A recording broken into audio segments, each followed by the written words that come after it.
Hoy, pumasok ka na. Magubad ka ng sapatos. Okay? Halika. Doon ka na lang. Sige na, pumasok ka na. Matulog ka na dyan.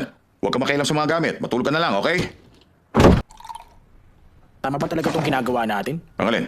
Kasi kinidnap pa natin ang batang yun. Hindi natin siya kinidnap. Ginagamit lang natin siyang collateral. Paano kung hindi yun makabayad bukas? Darating yung bukas. Yung anak niya ang pinakamahalaga sa kanya. Kung isumbong niya tayo? Hindi niya magagawa magsumbong dahil yung babae, illegal immigrant. Oo.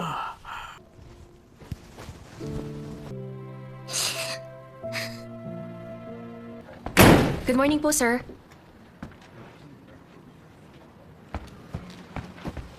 Oh. Mga siraulo talaga kayo, kayong sisira sa negosyo ko eh.